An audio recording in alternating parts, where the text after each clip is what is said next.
What's up guys, Nathan here. Today I wanted to do a quick video where I talk about my more experimental starter builds. I should say before I get started though, these are going to be very much less beginner oriented, so if you're not super comfortable with working around a tree or a path of building paste bin on your own, or you're like just not comfortable with picking your own items, this might not be super helpful, but these are some pretty fresh and I think spicy builds that should at least get you started if you're trying to mess with some of the new skills or new ascendancy reworks coming in 3.6. So the first build that I have for you today is actually what I think going to be my most consistent or just likely to work out build, and that's going to be Divine Ire Totems. Now, a lot of people saw this skill and they thought that it was going to be good on totems just because of the nature of being able to get a lot of them down at once. You can just let your totems hold still and channel for you, so you don't have to be holding still, which is, of course, nice, so you don't get slapped in the face while you're channeling. Anyway, the way I built this, pretty standard over here. I went Hierophant, Ritual of Awakening, Pursuit of Faith, Conviction of Power, Divine Guidance. This is all just very standard totem stuff. I went over here, went this way. Over here, I grabbed some of this spell damage here, which is, of course, is a fantastic node for any spell damage build. And then I wanted to try out this new thing, Divine Wrath. This is fantastic for fizz converting spells, as GGG promised it would be. Pretty normal stuff. One thing I should mention, I'm grabbing crit here, I'm grabbing crit here, this is crit as well, this is a very crit oriented build, and that's because Divine Ire actually has 6% base crit. Oh, that's Bane. Divine Ire has 6% base crit, so that's pretty insane. Overall, I mean, the numbers on this skill in general are just very high, so it really reminds me of kind of Flame Blast totems, the way it's probably going to play, except for I think it's going to be good. So yeah, let's keep looking at the build here. Let's see, I grabbed him some cast speed, and that is one other thing to note. I grabbed a lot of cast speed on the tree. This is cast speed, this is standard. I chose the cast speed here. I grabbed this casual cast speed cluster, this cast speed here, and then this cast speed here. It's not necessarily the highest amount of cast speed. I could have gotten this too, even if I wanted to.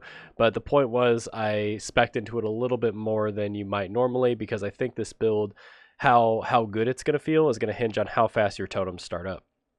So the items I went with, a very standard Mind Over Matter totem build. Essence Worm here, so we don't reserve any mana when we're running our Aura. Tabula Rasa, so we just get our links in for free. Obviously, you can do a lot of other stuff here. I'm sure people will be using things like Cloak of Defiance, Shaper Chests. And then for our weapon, which is a little different, this is a fizz converted spell, so you can actually go for the Shaper Scepter, which is 19% of physical damage as extra lightning. Obviously, you could get even more of that because that's how crazy Shaper Scepters work. You could get more like as extra fire damage, but I didn't want to go too crazy. Obviously, I pumped up the numbers on here, but I also don't have any other gear plugged in. But yeah, overall, pretty standard totem stuff. The only interesting things here is as far as my aura goes, I think we should be using Zealotry here instead of Wrath, because I think Zealotry just has a little bit more synergy with the pure spell and then the conversion aspect of it. Wrath, obviously, you're not going to get a lot of benefits from stuff that converts over here or your weapon that converts here. So yeah, obviously I'll put this down here with the rest of the builds when I'm done, but overall this is what I think is probably the strongest league starter I've come up with, because Divine Ire Totems is it's going to be hard to mess up if you know how to make a totem build. So the next build that I have for you guys today is actually a Charge Dash Trickster, and I know attack-based builds, LOL. But I think this is a little bit interesting now because they've given us some love here on the Trickster side of things for channeling. So you're actually going to have a lot of damage from Swift Killer when you're doing like boss fights and relevant content, not just mapping. So this works out to 80% increased damage, which is, just a massive multiplier on its own, as well as 4 frenzies and 4 power charges. So, I mean, that's a lot of crit, that's a lot of cast speed or attack speed, that's a lot of more damage. So this node is just crazy now for any channeling ability. This node, Weave the Arcane, not really any changes, but it's kind of cool because you're not going to have to pay any mana to use Charge Dash. That's an old interaction. It's not like super new or anything, but it lets us reserve plenty of mana and not really worry about any kind of mana leech or anything like that. Also 20% increased cast speed and also some reduced damage taken when you do things like spend mana. You're not going to be spending mana, actually. That's not an issue. But you will be getting 20% increased cast speed and attack speed, which will make the build feel good. Ghost Shrouds, as you guys probably read and understand, you're just going to be getting some damage reduction as long as you're not getting hit too much. And when you do get hit, you're going to be getting some energy shield back. Now, I actually chose to only leverage the evasion part of this. So if you look here, we have 23k evasion, and that's with a flask up. It's more like 1900 of it, 1900 evasion, 19,000 evasion. Sorry, without the flask up. But that's a lot of evasion, so that means you're just not going to be getting hit that often. And when you do get hit, you'll lose a Ghost Shroud, so you'll lose your damage reduction for a little bit. But it'll still be good. I still think you're going to feel very tanky, and that's kind of the main goal of this build. We're sitting at 200% increased life, 6,600 health right here with the items I've picked out. You're going to have some dodge. You're going to have phase acro from the perfect form, which is usually not a chest that is super popular, so that should be fine. You're going to have taste of hate, so when you do get hit, some of that's going to be going to your cold resistance instead. Let's see here. What other hype stuff do we have? Oh yeah, Arctic Armor. You get Arctic Armor for free, and then Infused Channeling is something I mentioned earlier, I think. No, I haven't mentioned it yet, but one thing that's cool about Infused Channeling is it's actually going to give you damage reduction now. Just flat damage reduction, so 8% less physical damage from hits when you're channeling, so while you're channeling your charged dashes. And then also, when you have the buff up, you'll also get 10% more damage on all of your skills, and then your skills in general will be doing, the charge dash will be doing 39% more. So all in all, that's already like 49% more damage with some really cool defensive utility built in. So all in all, I know it's an attack-based build. I know it's not the most meta thing right now, but it's going to be fast. It's going to be fun. You're hitting about 500k DPS, and that's without the new infused channeling. So let's just stick like Conk Effect in there. It'll probably feel more like 800k damage. And that's very good because this gear is pretty meh. I mean, 300 DPS claws are good, but they kind of grow on trees right now, the way crafting works. Yeah, I really think this build is very promising. It's just not the most meta thing, but I did want to try to do some fun stuff with Trickster's new Ghost Shroud and Swift Killer nodes, and I think this one fits the bill. So the next build I have for you today, and I feel like you probably will not see a lot of these in other starter lists, but we're going to find out just how good it is. I decided to make a Purifying Flame Chieftain, and the main reason I went with Chieftain is because we get our free leech, which is cool. You know, life leech, elemental life leech is not ultra easy to come by. You get a ton of fire resistance, which is kind of meh, but you'll see in a little bit we actually put it to good use. You get a lot of regen. Chieftain is just super tanky. When you're standing on a consecrated ground, that's 1.3k regen, which is just bonkers. Yeah, and then, yeah, all in all, I think the Chieftain Ascendancy is just kind of like sleeper good for spells that convert. But then again, we also haven't had a spell in a long time that can really take advantage of full fire conversion, and that's where Purifying Flame comes in. So in general, the tree is very, very tanky. You know, we grab all these life nodes to start. We go over here. We get some mana nodes, so you don't have to rely on any kind of mana leech. I don't think any of my builds rely on mana leech today, which is pretty tight. Overall, you get 216% increased life. This build can and should wear calms. You're going to hit 9k life with some good gear. So that's nice. Also, I invested in some block because I think these are pretty nice nodes here. And then also, this is kind of cool here. If you block, you get Unholy Might. 10% chance to gain Unholy Might for 3 seconds. And that's going to be a 30% more, you know, gained as chaos multiplier, which is really cool since we're converting from physical. So let's see what else here. I have Area of Effect highlighted because I don't really know how this skill is going to feel. So I think some AoE is probably going to be worth investing on the tree.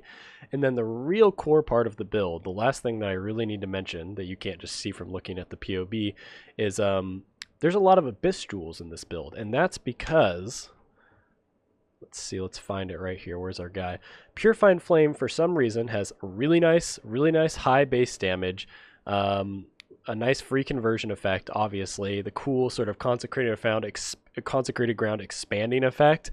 But most importantly, has 140% effectiveness of added damage, which is very high for like a what seems to be a large AoE skill to me. So that means all these Abyss Jewels we add, of course these are very nice Abyss Jewels, we will not have these day 1, day 2, or probably even day 10 of the league. But these will add so much damage to the build, and it's very hard to see right here because there's really no spell that stacks up to Purifying Flame. You can kind of put Glacial Cascade in if you want, but it's hard to really tell how good the damage is going to be. But I think this is going to be a PoB warrior build that's going to look very good on paper. And that is the main concern with the build, is I don't know how it's going to play when you actually get in, because I don't know how big the AoE is going to feel. I don't know how fast the build is going to feel really with Unleash, because that's what I'm going to recommend, is I'm going to recommend you play around with Unleash, Intensify, and maybe even Spell Echo. I maybe even, Spell Cascade, because these are technically AoE spells. So there's definitely going to be some playing around here to see which gem setups feel the best and make the build like really come together. But I do know you're going to be using Combustion, Controlled Destruction, and added fire damage. Controlled Destruction because we have some casual power charges to keep us a little bit higher on the crit side, but we are running Ellie Overload. So all in all, I think this build is really strong on paper, but there's a chance that it's not going to quite come together if Unleash doesn't quite work the way I want it to, or Intensify ends up messing up the AoEs when you unleash like 3 spells in a row. So I'm very likely to start with this build just to see how it works out, but who knows? So the last build I have for you today is actually a Bane Cultist. Now I know everyone and their mother is all about Soul Rend right now, and I think for good reason. It's got bonkers base damage. I think it's mechanically very strong, but I wanted to do something a little different for you guys, and that is to focus on the area of effect of Bane, because Bane still is going to have 1k base damage, which is very nice for a dot skill. It's going to have really good ways to scale it, because every curse you attach to it adds 47% more damage, which is a very nice multiplier for what is essentially, there's no downsides. Like, what are you giving up?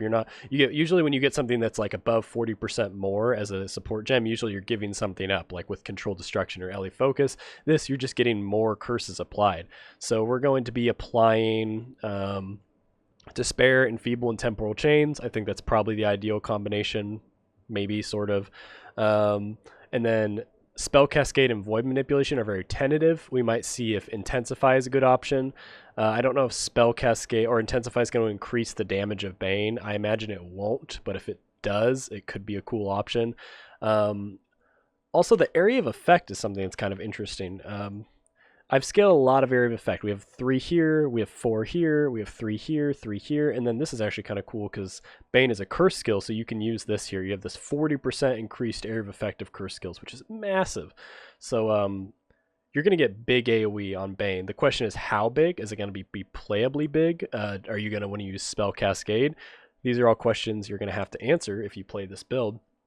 But yeah, and then I do have Soul Rend in this build, but it's a single target support, which is not what I think most people are using it for.